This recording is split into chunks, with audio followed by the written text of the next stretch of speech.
Over the last few years, I have kept jokingly advising writers that if they want to make a really popular series, you have to kill the main character's mom in the first chapter. Now, we all know that correlation doesn't mean causation, of course, but it's hard to ignore that two of the biggest anime series ever released, and inarguably the two biggest manga-based franchises of the 2010s, Attack on Titan and Demon Slayer, both started off with the main character's mom getting eaten by some kind of twisted monster version of human cannibals. Open up to the 2010s, and our most popular manga series has the hero's dad dying, plenty of people eating monsters showing up later, and so it's hard not to feel like dead parents and cannibals are like the key to untold success in the modern day. Now, it might seem like these tropes are pretty commonplace, including to less successful stories, and that's true, but I think it's telling that plenty of stories which could be considered just as good as these ones, or better, while falling into the same categories and possibly even being pretty successful,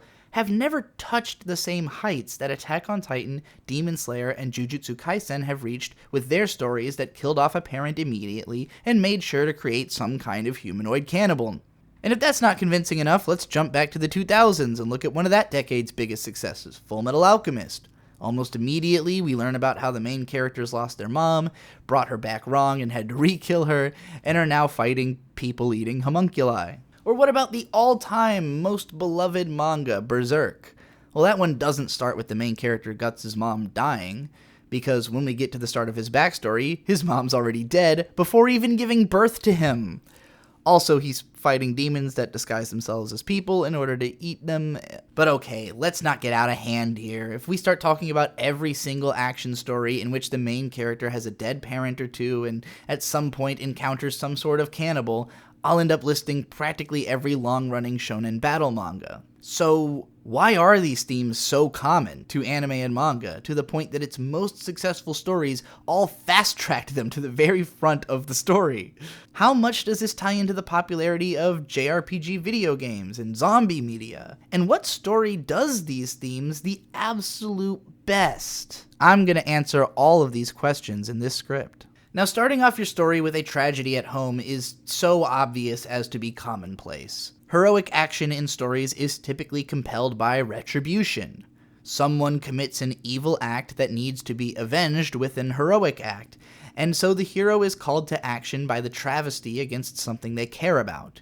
which proves to them that everything they have left is also threatened. Adventure stories tend to open with the destruction of the main characters' homes, making the life that they were used to inaccessible from then on so that the drive to action is all they have left as motivation. RPGs use this trope so often because it's so effective in the medium of player exploration and experience. When you, as a player, make your own decision to explore a place and to connect with the people there through conversation, only for all of them to get wiped out by the villain, you feel an instant sense of connection to the main character's quest for vengeance because their peaceful everyday life was something you got to experience for yourself. Xenogears and some of its sequels, Tales of Phantasia and many of its sequels, and Golden Sun are all straightforward examples of this trope. In a more pacing-controlled media like anime or manga, it's often harder to establish a whole town or a whole bunch of characters to be killed off inside of just one chapter, and so there's usually a focus on one particularly strong connection in the main character's life, which leads them into battle. Actually, the most interesting and least short-sighted implementation of a trope like this might be the case of the singular most successful manga series ever, One Piece. In that story, red-haired Shanks isn't actually Luffy's parent and doesn't actually die, but a lot of the same emotions are communicated about the character's inability to return to a lifestyle and mentality that they had before, which graduates them to the start of their journey. In fact, I think leaving Shanks alive and letting him continue his journey, knowing that we'd inevitably have to see him again, did a lot to create long-term intrigue in the story of One Piece. Especially because it took such an incredibly long time for the character to actually re-enter the story. I'm always surprised that more stories haven't taken more notes from One Piece, but that's a meditation for another time. If a story's not trying to keep the main character's childhood mentor around long term, I can see why there isn't as much incentive to fully realize them as a character like in the case of red-haired Shanks. Especially because you don't really need to establish a character's mom to get the audience emotional about them losing their mom. In fact, it seems almost like it helps for the mom to be as generic a conception of a good mom as humanly possible, such that the audience can view her not just as a stand-in for your own mom, but more like a worthy replacement. She has to be the mom you wish you had, so that the loss of her is as meaningful to you as a viewer as it is to the main character. You have to feel like the world just lost a great mom and is altogether worse because of it, and it won't be any better until the main character does something about whatever caused that. Unless you're talking about Attack on Titan, in which case it will never be any better. Now, this can apply to whatever family member. It could be a sibling, uncle, grandparent, whoever the main character is closest to. But I think moms tend to be the most effective simply because, statistically speaking, there is the highest chance that the viewer has some kind of deep attachment to the person who generated them inside their womb. Unless you have a really shitty relationship with your mom, or maybe never knew your mom, it's hard to imagine having a reaction more mild to seeing someone lose a mom that they care about than, I sure wouldn't want that to happen to me. In fact, it's likely that this is one of the things you're straight up most worried about having to deal with in your life. A huge part of growing up is coming to the realization that everyone's going to die, including your parents,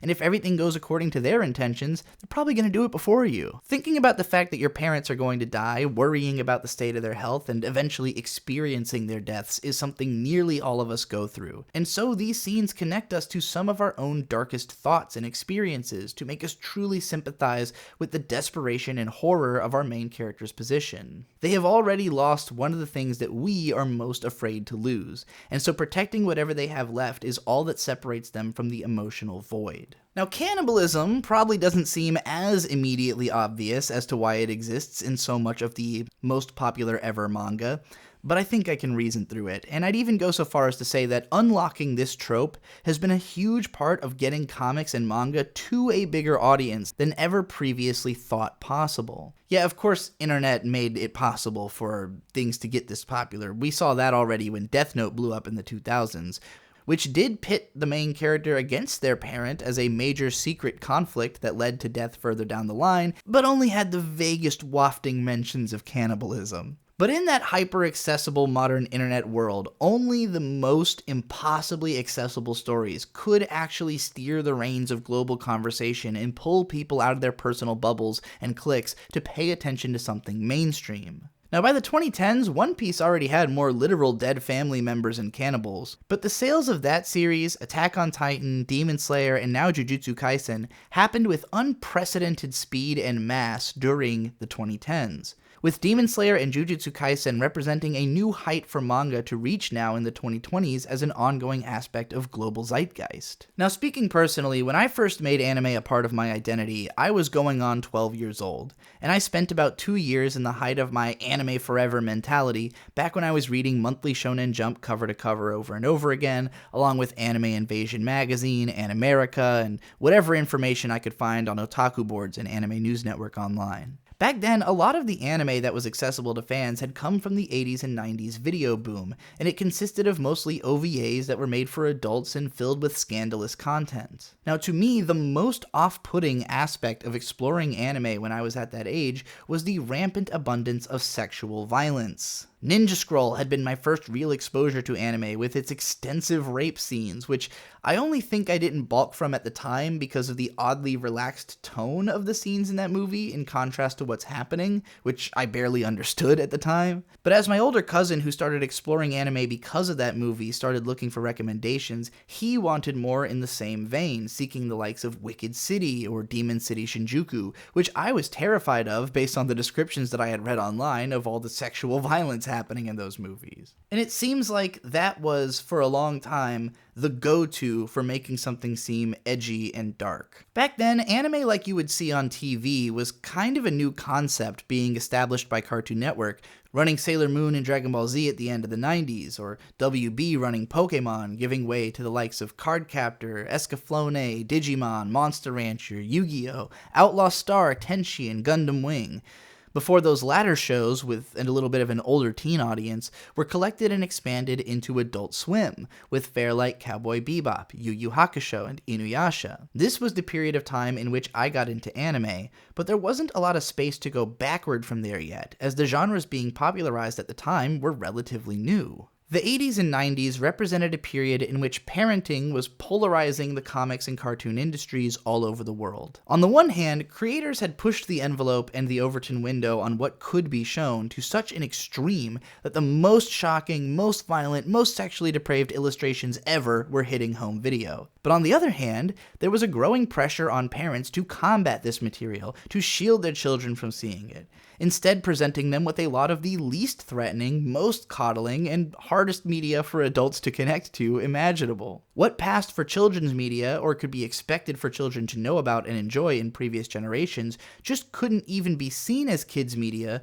in comparison to the saccharine way that cartoons were starting to be presented by the time of the early 90s. Now, between those two extremes emerged the concept of young adult media, which I think has actually revealed itself to be the most sought-for type of media in existence, and not specifically because it appeals to young adults. The implication of something being young adult is that the subject matter isn't so gritty as to be called adult, in the sense that shows like Yellowstone or Game of Thrones or The Sopranos are adult media,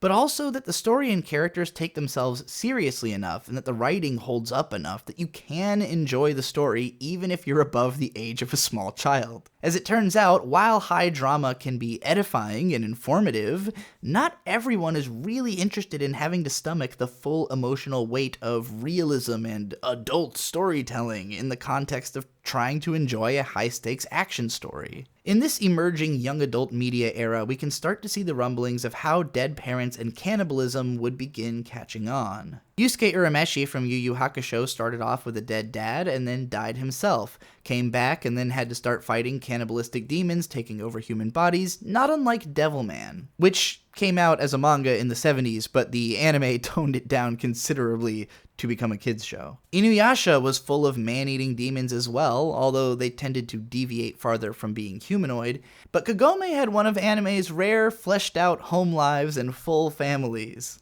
Now, both Yu Yu Hakusho and Inuyasha are shonen manga, but they both feature mature 15-year-old protagonists dealing with circumstances way beyond what would be typical for someone their age, and thus they give the impression that they are stories about coming into adulthood, rather than specifically being stories for children in the way that Yu-Gi-Oh! Or Harry Potter has this overwhelming impression of being aimed squarely at whoever would have been considered the shonen demographic of boys aged 7 to 16 who will inevitably graduate from their interest in those stories. Even just the fact that Yu Yu Hakusho and Inuyasha were included in the Adult Swim block, regardless of the fact that they were originally shonen manga, or the fact that much of Adult Swim's audience was in their early teens, lended to this sense that these series were not explicitly made for children, even though they didn't feature content that was too shocking for TV broadcast in the US. Fullmetal Alchemist was eventually the huge breakout hit from the Adult Swim era, and I have argued many times that this manga most perfectly represents the appeal of manga as a medium to a global audience. It manages to explore incredibly dark and serious themes without ever feeling overly grim or adult,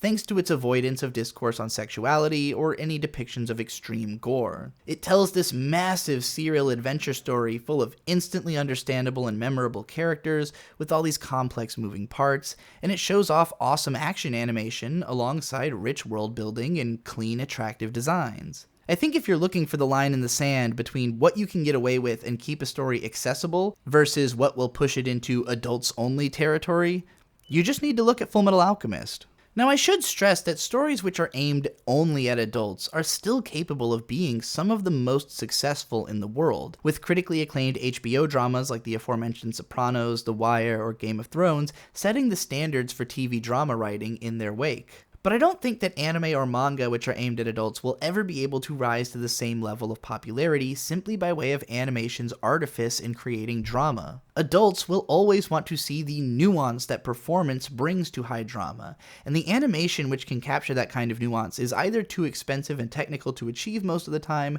or too innately obscure for the average adult to connect with. By the time of your adult life, actors aren't just human faces, but familiar ones, belonging to people you have some understanding of from seeing them over the course of both of your lives. and so stories with actors with faces tend to just be a lot more broadly accessible. Anime does have a few intellectual properties with the cultural cachet to keep people coming back to them, like an actor that they love over decades, but those characters can't go and star in some other new movie that kids will also learn about them through in the way that an actor can. Like, Lupin the Third can still draw in new fans and plunge them into 50 years of anime history, but it can only do that if a new Lupin the Third property is as beloved in its time as the old ones were in theirs, which requires that the core tenets of the story that give it its personality have not waned in cultural appeal over time. It's really hard to create a property that someone's going to start caring about when they're young, and then go on caring about for the rest of their lives, if such a thing is even a goal. But to create something which appeals to both young adults and grown adults, you have to target this sweet spot which makes exactly that feasible. I think One Piece has always struggled to crack the United States in the way that it has in Japan because we still tend to create more hard divisions between children's media and adult media, even if it's young adult media, in spite of inventing the concept of PG-13. Americans have a hard time parsing how it is that more cartoon-like art style can be used to tell a satisfyingly complex dramatic story, and so they tend to discriminate against One Piece, even though its similarity to Western cartoon artwork would theoretically make it more accessible to our markets than more Japanese-looking anime. I think the original Dragon Ball had the same issue though, in that it looks and feels like something that should be marketable in the US, but it was hung up in all the subtle cultural differences across countries, like how no American children's media was going to let their main character go around patting people on the crotch to determine their gender. Dragon Ball Z and Sailor Moon had been mold-breaking in that both featured adult-looking characters in far more dramatic circumstances than the average American kids show, but while being slow, repetitive, and easy enough to follow for big kids to get hooked on them. These shows were so innovating in their time that it's impossible to describe the level of impact that they had on everything that would come afterward, including the likes of what I've mentioned like Yu Yu Hakusho, Inuyasha, and One Piece, and also Naruto, Bleach, and everything else that would define the first era of anime's global popularity. One Piece was just Dragon Ball if the author had intended to make a great story from the beginning. Naruto was just Dragon Ball for twinks who didn't want to have to get big and strong to fight like badasses. Bleach was Sailor Moon for boys, even more than Yu Yu Hakusho was, even though the authors of Sailor Moon and Yu Yu Hakusho are married. And the latter would go on to make Hunter x Hunter, which is Dragon Ball for people with emotional issues. Anything successful that wasn't some permutation of Sailor Moon or Dragon Ball is a version of Pokemon, more so aimed at children. For a while, it wasn't clear if mainstream anime would ever escape the shadow of Dragon Ball Z, Sailor Moon, and Pokemon on the world stage. That is, until a major cultural shift which would alter everyone's understanding of storytelling forever. The single most successful and influential comic book and TV show adaptation of the last 20 years by far, The Walking Dead. Now, if you're tempted to balk at my suggestion that the most popular anime of the past 15 years, like Attack on Titan, which was marketed as anime's answer to The Walking Dead when it first came out in the US, owe their success to The Walking Dead, allow me to justify myself. Neither The Walking Dead, Sailor Moon, Dragon Ball, or Pokemon is so outrageously original that you couldn't trace their lineage back even further to obvious examples such as Night of the Living Dead, Super Sentai, Journey to the West, and Shin Megami Tensei respectively. But what's so important about these works in specific is that they reached so many goddamn people that most of those people could not possibly have known about any of the things that they were drawing from, simply because none of those things had ever been nearly as popular as the things they influenced. As a 10-year-old United States American, I'd never heard of Journey to the West in any way, shape, or form, until I found out how using it as a basis made sense of so much weird iconography in Dragon Ball. Pokemon was my first RPG, period, so every aspect of its construction seemed completely new to me as a kid. Sailor Moon wasn't as weird to me, but that's only because I had already been exposed to its biggest influence, Power Rangers, at 3 goddamn years old, and I thought it was a brand new show at the time, certainly not a 25-year-old mega series in Japan. Most of that stuff happened in my childhood, so I don't fully appreciate the difference in what things were like before compared to how they've been since those media became popular. But I was at exactly the right age to understand the rise of zombies in popular culture and how they reached a zenith with The Walking Dead that would turn them into a go-to cultural bad guy. Now, much has been written on the subject of what zombies represent thematically in the stories in which they appear, going all the way back to Night of the Living Dead from 1968. Usually they represent dehumanization brought about by capitalism and the hyper-bleakness of a world in which humanity has a most horrifying predator in itself. But I'm more interested in looking at what zombies represent as a storytelling line in the sand that has allowed a new era of young adult media to thrive. Now, when you set out to write a story that you're hoping will be a massive success, you have to ask yourself what makes your thing special. How does it stand out? Often the temptation on the part of an action, horror, or thriller writer is just to write the bleakest, most intense shit you can possibly think of. And that will lead you straight to the two subjects which are at the heart of all fear: sex and death. Combine them both, and you've got the obvious path to abject darkness in storytelling: sexual violence. Having said that, there is something to the relational nature of sexual violence which makes it super hard to handle in storytelling without unsettling your readership beyond the comfort zone that allows them to continue reading. It hits too close to home. It sits too much in the uncomfort zone of irrationality and understandability. Nobody wants to imagine themselves in these scenarios on either side, and if they do, then other people are not going to understand how or why or be able to relate to the same stories. Sexuality is too personal, too particular, and too hard for people to share their feelings about with one another for sexually driven stories to ever grow to the same level that stories driven purely by violence can reach. Violence has a much more imminent feeling to it, in that all of us are inevitably going to be injured and to die, whether it comes through conflict, accident, or old age. We all have to develop a relationship with death and with the reality of violence, and as such we have a harder time avoiding the imagination of violence and its consequences. This is especially true because most of us are at least tangentially responsible for some kind of violence, especially towards the animals that we use for food and for crafting. It is incredibly hard to separate aspects of our existence from the violence by which all of present tense history was created. I think that what most characterizes the differences between what is now considered adult media, apart from young adult media, is a selectiveness about what kind of darkness the story is trying to explore. Up until it really started to suck, Game of Thrones had a feeling of historicity to it that gave weight to the events in the story through the unflinching gaze into which pits of darkness humanity once resided. Jujutsu Kaisen, though, isn't trying to feel like a real story about real people that happens to have dragons in it. It's trying to comment on some very specific ideas and themes which might be interesting to consider for the audience, while blowing their minds with badass imagery and excuses for why that imagery exists. Most of this young adult media is darker than hell, and it's hardly surprising since we have more access than ever to information about not only how bad things are in most of the world, but also unprecedented knowledge of why things that are wrong are wrong. Our media becomes more and more empathetic, understanding, and unwilling to hurt its audience, even as it tries to tell the story of a world so impossibly dark that even the media which we use to escape from that world has to feel fucked up for us to relate to it. Everybody knows that the world is full of whack shit, and fighting against that feeling for the sake of inspiration, faith, and hope is the main appeal of these violent stories in these bleak worlds. In the pit of despair, the human will to go on shines most brightly, and so people connect the most strongly with characters who show nobility in the face of ultimate bleakness, like Rick from The Walking Dead, Tanjiro from Demon Slayer, or Denji from Chainsaw Man. We need to feel like these people have been through worse than we could ever imagine, so that when they overcome those odds, we feel as though we can overcome our own odds too. But the point of these stories is not to actually remind us how bad things really are,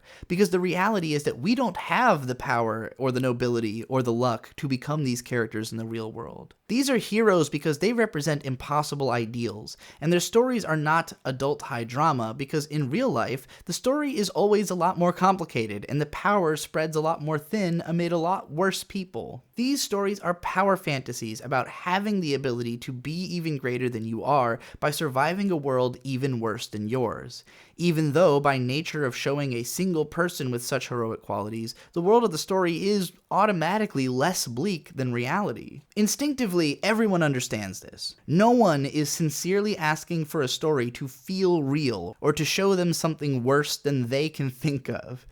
It's to release them from these poisonous thoughts and feelings by showing them how to overcome. Art can be horribly traumatizing, in particular if it's darker than anything you've really ever experienced. And the fringes of media bleakness have encroached deeper into the mainstream through shows like The Boys, as news like Epstein's flight logs have darkened the broad public's understanding of reality. But in that perfect pocket where the average person above the age of 13 who hasn't necessarily experienced any horrible trauma but has come to realize that everyone they love is going to die, and some of them are going to die really tragically, starts looking for stories to help them process the reality of their situation, that's where dead parents and cannibalism are the perfect themes. If your parents are the people that you're the most likely to care about, cannibalism is the worst thing that you could imagine happening to them, which isn't sexual violence or prolonged torture. Cannibalism has the same sense of wrongful intimacy that sexual violence has with the human-on-human contact, but is even more inevitably relatable because everyone has the experience of eating, and likely has had the experience of tearing into flesh while doing so,